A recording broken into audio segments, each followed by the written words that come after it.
دا اول دوه شعرونه ارشاد اوره او وینا خو بس غږ مه کوه اوره او وینا خو بس غږ مه کوه دواړه غوږونه به کاڼه ګرځوي اوره او وینا خو بس غږ مه کوه دواړه غوږونه به کاڼه ګرځوي د حق وینا شوله د سر په بدل انوره اوس به چوپه خوله ګرځوي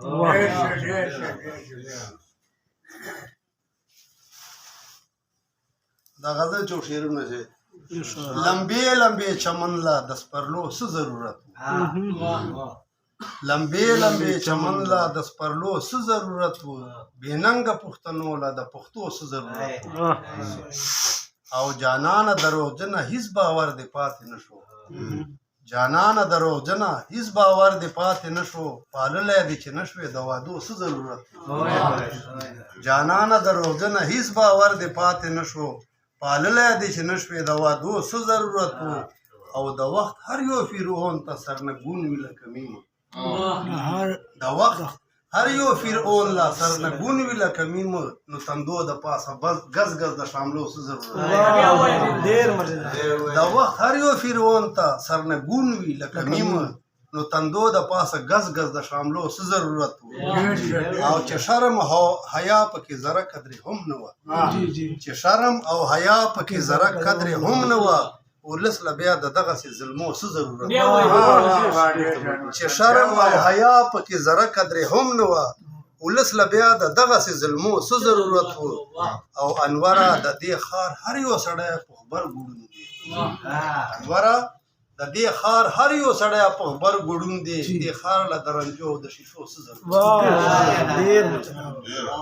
د یو بل غزل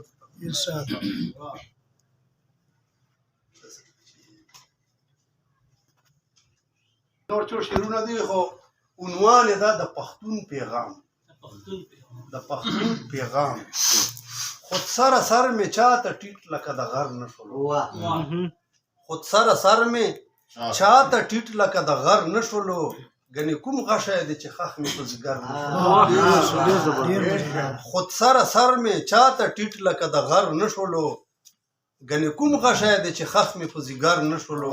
او ما درته وی چې پښتانه وي لیونیان د مینې ما درته وی چې پښتانه وي لیونیان د مینې کمزر فیار هیڅ په مونږه د باور نه شولو ما درته وی چې پښتانه وي لیونیان د مینې کمزر فیار هیڅ په مونږه د باور نه شولو او حسن تیر شو خو ابس له رقیبانو سره حسن تیر شو خو ابس له رقیبانو سره ښکلی جانان د خپل ښایست له زور خبر نه شو حسن تیر شو خو ابس له رقیبانو سره ښکلی جانان د خپل ښایست له زور خبر نه شولو او وخت به راځي د هرې پېښې به حساب غواړم وخت به راځي د هرې پېښې به حساب غواړم که د پښو لاندې مې نسکور د ژوند کمر نه